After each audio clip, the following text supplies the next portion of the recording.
हाँ तो बच्चों, आज हम अपना दूसरा पाठ है वर्णमाला व मात्राएं। तो हम सबसे पहले चलते हैं, ये वर्ण क्या होते हैं।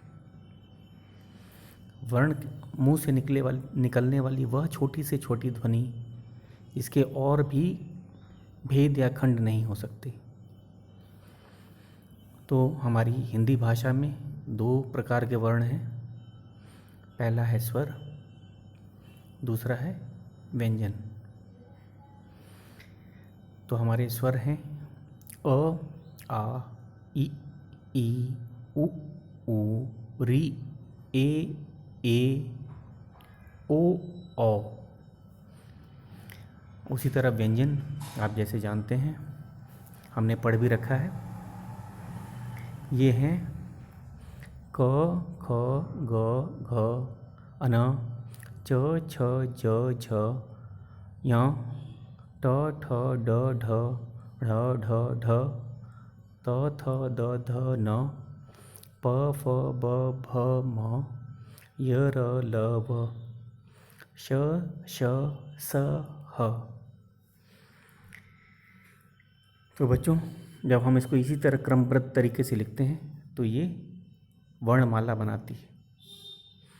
जो क्रमबद्ध तरीके से लिखी गई वर्णमाला बनाते हैं। तो आज हमने वर्णों के बारे में जाना। वर्ण वो छोटी से छोटी ध्वनि है, इसके और खंड नहीं किए जा सकते। हिंदी में दो प्रकार के वर्ण हैं, स्वर और व्यंजन। स्वर बिना किसी सहायता के बोले जा सकते हैं। व्यंजन को बोलते समय हमें स्वरों की सहायता लेनी पड़ती है। जैसे उदाहरण, क में अ मिला हुआ है, ख में भी अ मिला हुआ है। तो सभी व्यंजनों में अ, जो अस्वर होता है वो मिला होता है। हम व्यंजन बिना स्वरों की सहायता से नहीं बोल सकते। तो ये था हमारे हिंदी के वर्ण, और इन्हीं वर्णों को अगर हम क्रमबद्ध तरीके से अगर लगा देंगे तो वो वर्णमाला कहलाएगी।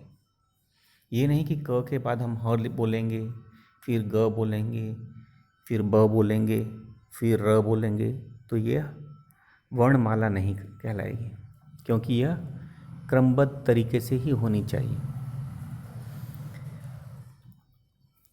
अब आ जाते हैं, कुछ और ध्वनियाँ भी हैं। मैंने बताया था कि वर्ण जो हैं वे मुंह से निकलने वाली ध्वनियाँ हैं,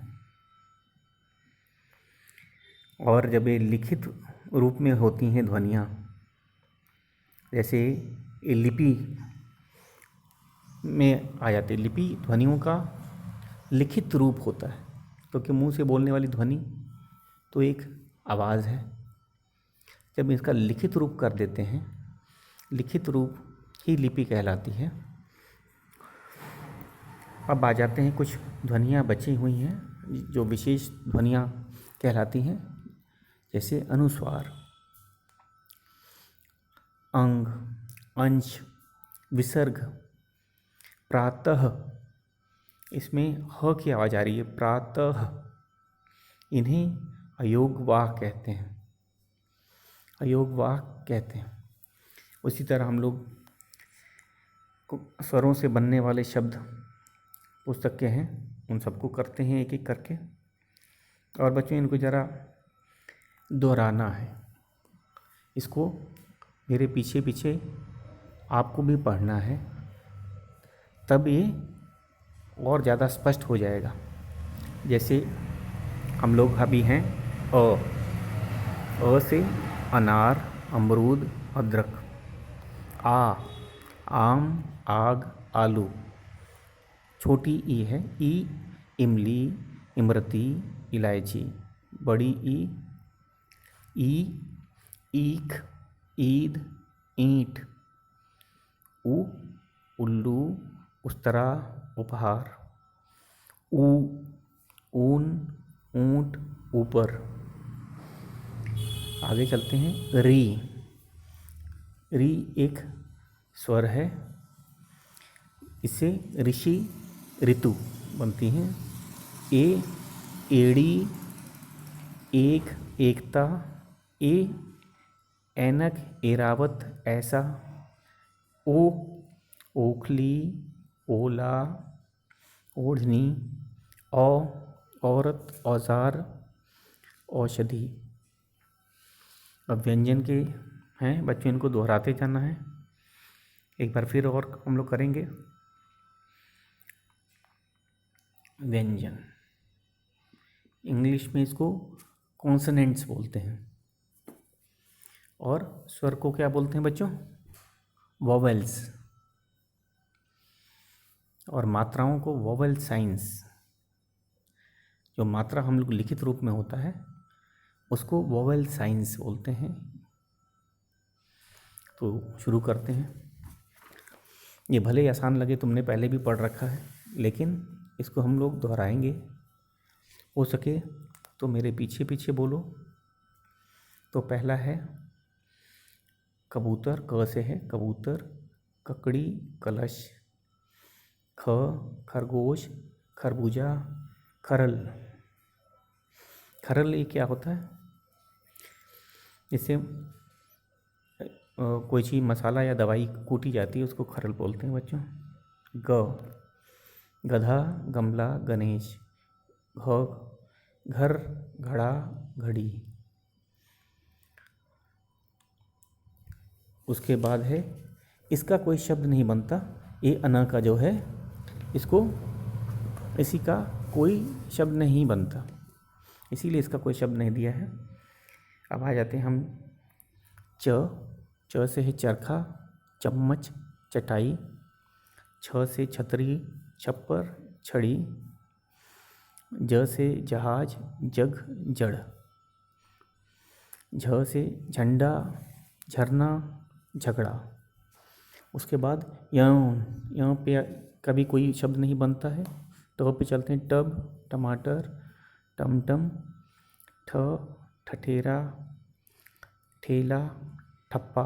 ये ठप्पा क्या होता है? मोहर जो होती है, जो स्टैंप लगाते हैं, उसको ठप्पा बोलते हैं।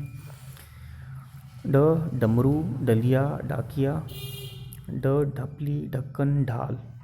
ढाल क्या होता है बच्चों? ढाल जो तलवार के साथ में इस्तेमाल किया जाता है, उसको ढाल बोलते हैं। ड़, ड़ से शुरुआत से शब्द नहीं बनता, जैसे वाराणसी में तो है। अब इसका है दूसरा, हमने बोला अना। अना से शुरुआत से शब्द नहीं बनता, लेकिन जैसे साड़ी, घड़ी, गुड़िया, इन सब में ये होता है। ढ, कढ़ी, कढ़ाई, सीढ़ी। त, तरबूज, तख्ती, तबला। अब आगे चलते हैं हम लोग थ से। थ का है थर्मस, थन, थर्मामीटर। ये थर्मामीटर तापमान नापने के काम आता है, जब बुखार होता है तो। द है, द से है दवात। दर्जी, दरवाज़ा। स्याही को भी दवात बोलते हैं बच्चों, स्याही, इंक जो लिखने वाला होता है। ध, ध का धनुष, धन, धोबी। न, नल, नट, नथ। प का पपीता, पतंग, पत्थर। फ का फल, फवारा, फली। बरगद। ब से होता है बरगद, बस, बढ़ई। भ से होता है भवन, भालू, भगत। म से मछली, मगर, मटर। य से यहूदी, यज्ञ, यति। र से रथ, रस्सी, रवि। ल से लट्टू, लड्डू, लड़का। अब उसके बाद आ जाते हैं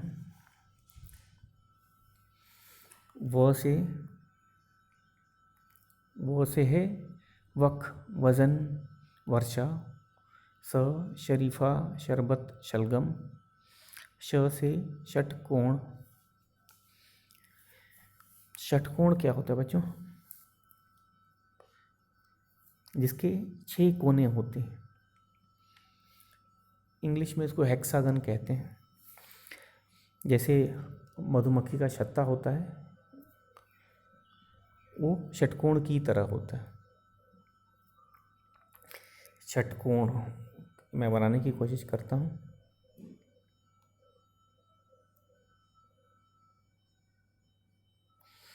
तो इसमें 6 कोने हैं, 1 2 3 4 5 6। तो ये षटकोण की आकृति थी। स सब्जी सर्कस सड़क। ह हल हथेली हलवाई। तो हमने व्यंजन और स्वर पढ़े, इसको एक बार इसका अभ्यास करना। अब आ जाते हैं हम लोग शब्द निर्माण में। केवल वर्णों की ज़रूरत नहीं होती, जो है जो शब्द बनाने में हम स्वरों का मात्रा के रूप में प्रयोग करते हैं। तो ये सब मात्राएं हैं। मैंने बताया मात्रा को वोवेल साइंस बोलते हैं, क्योंकि ये लिखित रूप में है। स्वर तो निकलने वाले मुंह से निकलने वाली ध्वनि होती है, लेकिन जब हम इसको लिखित रूप में लिखेंगे तो ये मात्राएं कहलाती हैं, और इंग्लिश में इसको वोवेल साइंस बोलते हैं। तो आगे हम लोग चलते हैं। ये जो स्वर हैं इनको एक एक करके देखते जाते हैं। अ की कोई मात्रा नहीं होती। जैसे मैंने बताया कि वो व्यंजन के साथ मिलके, व्यंजन हम स्वरों के साथ ही बोलते हैं। जैसे क नीचे हलंत लगा हुआ है, और मैंने बोला की कोई मात्रा नहीं है, अब जाके क बना। तो एक तरह से देखा जाए तो हम व्यंजन स्वरों की सहायता से ही बोल रहे हैं। शब्द क्या बना? क से कल कपास। आगे चलते हैं। आगे है आ की मात्रा होती है, और अगर क में आ लगता है, क हल का क्यों निशान लगाया बच्चों? क्योंकि उसमें एक क केवल स्वर है, अरे व्यंजन है। इसमें हमने कौन सा स्वर लगाया है? आ। और आ की मात्रा लिखित रूप में क्या होती है? एक।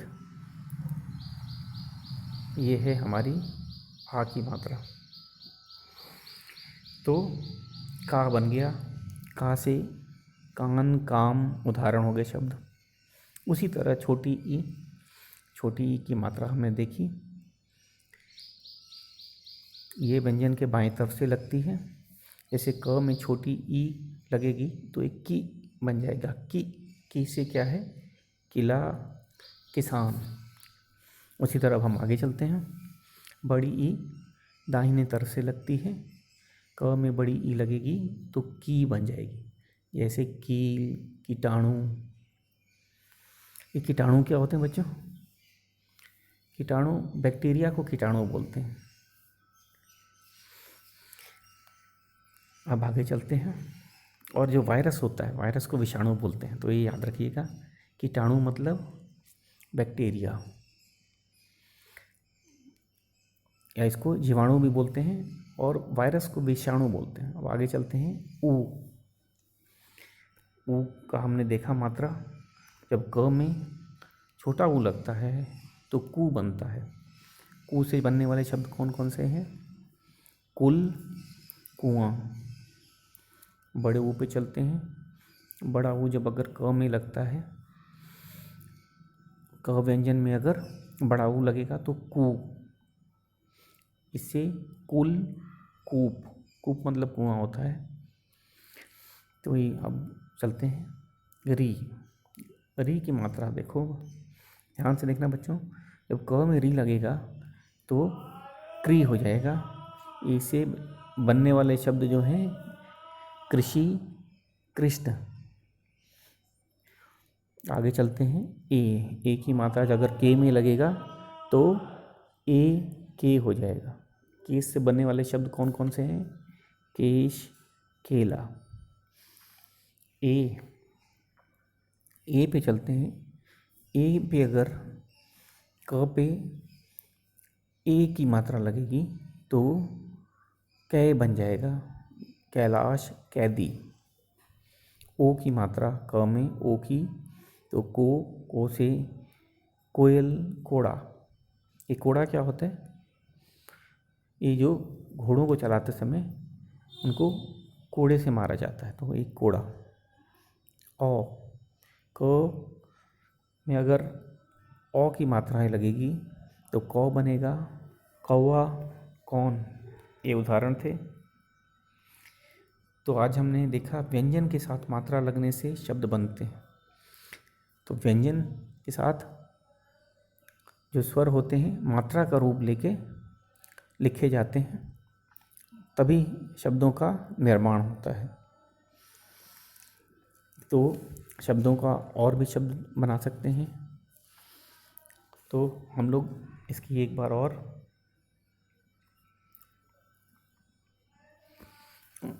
और हम लोग पढ़ते हैं। अ की कोई मात्रा नहीं होती, इसीलिए अ की मात्रा कुछ नहीं लिखी जाती। तो क में कौन कौन से शब्द बनते हैं? कल, कपास। आ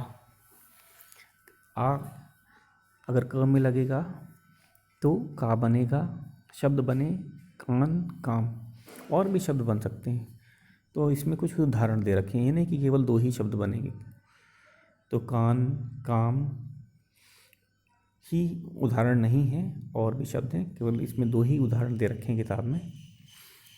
अब हम लोग अगले पे चलते हैं। ये है ई, छोटी ई। तो की बनेगा, की से किला, किसान। उसी तरह आगे चलते हैं। ई तो की बनेगा, की से कील बनता है, कीटाणु बनता है। ऊ से क्या बनेगा? जब क व्यंजन के साथ लगेगा तो कु बनेगा, कुल, कुआं, कुमार, ऐसे शब्द बनेंगे। ऊ जब क के साथ लगेगा तो कु, कुल, कूप। री क के साथ क्री लगेगा, कृषि, कृष्ण। के बन जाएगा, केश, केला। और उसके बाद ए से कै बन जाएगा, कैलाश, कैदी। ओ की मात्रा लगने पे को बन जाएगी, कोयल, कोड़ा। और औ से कौ बन जाएगा, कौवा, कौन। तो शब्द कैसे बनते हैं आज हमने सीखा कि व्यंजनों के साथ स्वर मात्रा बन के लगते हैं और शब्दों का निर्माण करते हैं। तो इसका एक बार अभ्यास कर लेना। आगे चलते हैं। कुछ ऐसे शब्द हैं जो स्वतंत्र रूप से शब्दों का निर्माण करते हैं, जैसे क से स्वर है अ से अनार, आ से आम, ई से इमली। तो इसमें स्वतंत्र रूप से स्वरों का प्रयोग हो रहा है। इसके अंदर ये जो शब्द बन रहे हैं इसमें स्वर स्वतंत्र रूप से हैं, वो किसी व्यंजन के सहायता के बिना ही बन रहे हैं। पहला शब्द इसका जैसे क का, अ का अनार, आ का आम, ई का इमली, ई का ईख, ऊ का उल्लू, ऊ का ऊन, री का ऋषि, ए का एड़ी, ए का ऐनक, ओ का ओखली, औ का औरत।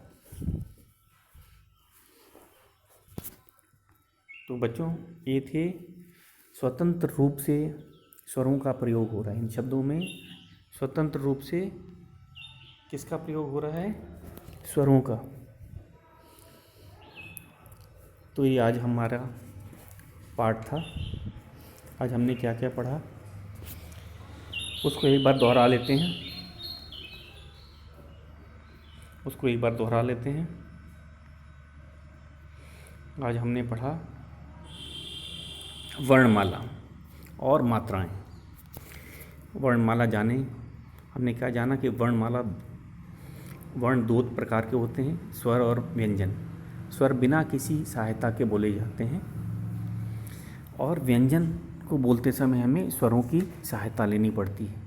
जैसे मैंने उदाहरण बताया था क ख ए, इसमें अ स्वर इनके साथ जुड़ा हुआ है, तभी हम इनका उच्चारण कर पा रहे हैं। इन व्यंजनों का उच्चारण हम लोग क्यों कर पा रहे हैं? क्योंकि उसके साथ स्वर लगा हुआ है। जैसे क में अ लगा हुआ है, ख में अ लगा हुआ है। अब आगे चलते हैं और हमने सीखा वर्णमाला। तो वर्णों को मिलाकर वर्णमाला बनती है, या जब वर्ण क्रमबद्ध तरीके से लगे रहते हैं, लिखे जाते हैं, तो हम उसे वर्णमाला कहते हैं। अब आगे चलते हैं। आगे है स्वर। स्वर से बनने वाले शब्द हमने देखे।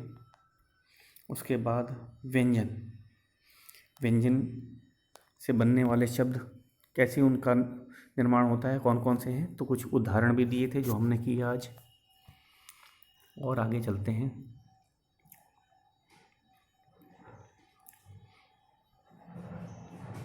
मात्राएं।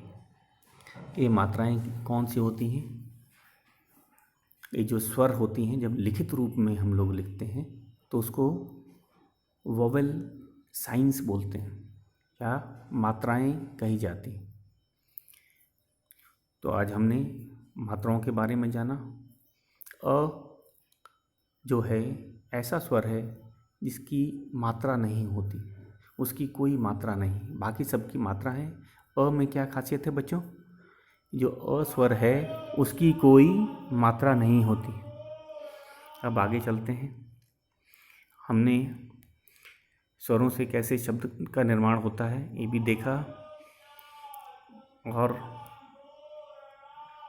व्यंजन के साथ लगने से शब्द बनते हैं। तो शब्दों की रचना भी हमने देखी।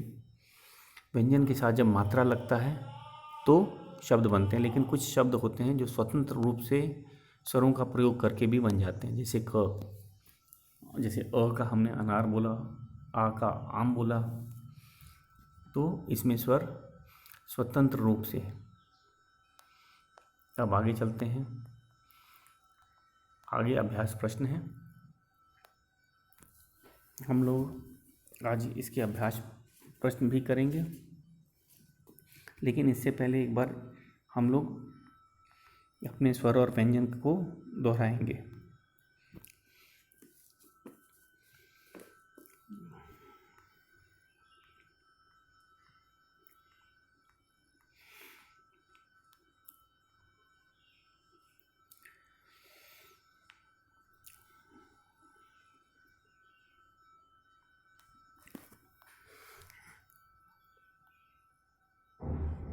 हमारा पहला अभ्यास प्रश्न है। एक कलश दिया हुआ है, कलश में छांटकर स्वर और व्यंजन को अलग अलग क्रम से लिखो। तो हमें पहले क्रम में स्वर लिखने हैं और दूसरे क्रम में व्यंजन। और उसके बाद अगला है चित्र देखकर उचित शब्दों का प्रयोग करो। इसमें हमको उचित स्वरों का प्रयोग करना है, बहुत ही आसान है। तो आज हम लोग इसको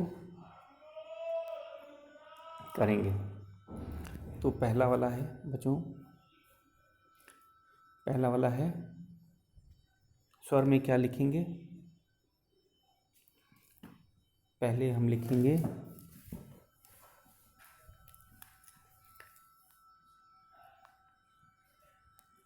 स्वर। स्वर छांट के लिखेंगे। इनमें स्वरों को कैसे लिखेंगे। सबसे पहले हमारा स्वर है, कलश को देखते जाते हैं। इसमें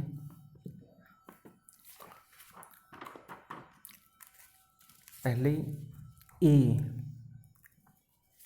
हम लोग ए को लिखते हैं स्वरों में।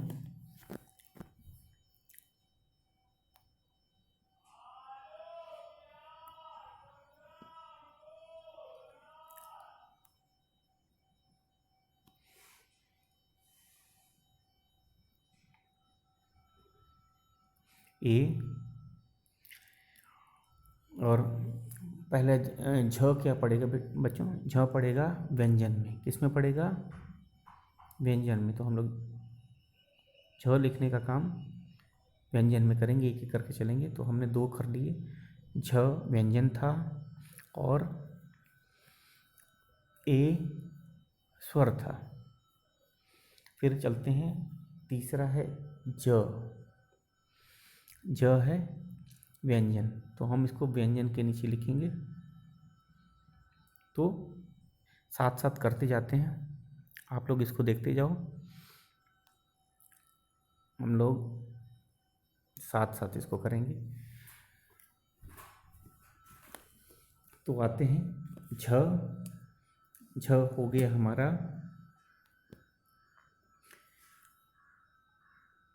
व्यंजन।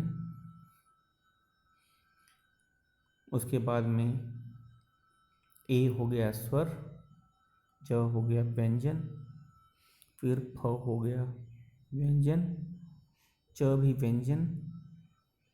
उसके बाद म व्यंजन, छोटा ओ ए स्वर है, इसको स्वर में लिखेंगे। उसके बाद चलते हैं प। प भी व्यंजन है, ओ स्वर है, आ स्वर है, ई स्वर है, ए स्वर है,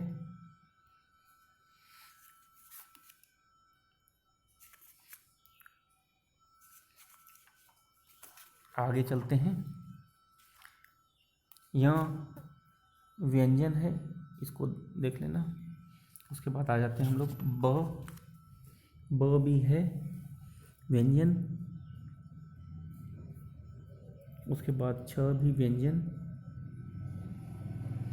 ओ स्वर है। उसके बाद बड़ा ओ भी स्वर है, फिर अ भी स्वर है, भ व्यंजन है और छोटा ई स्वर है।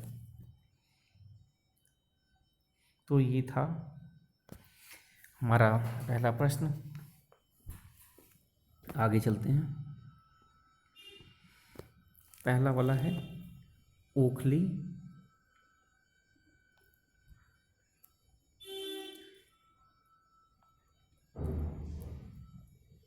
ऐनक,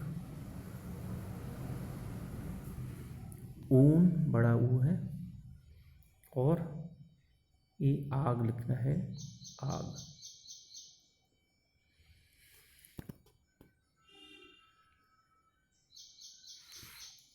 तो बच्चों,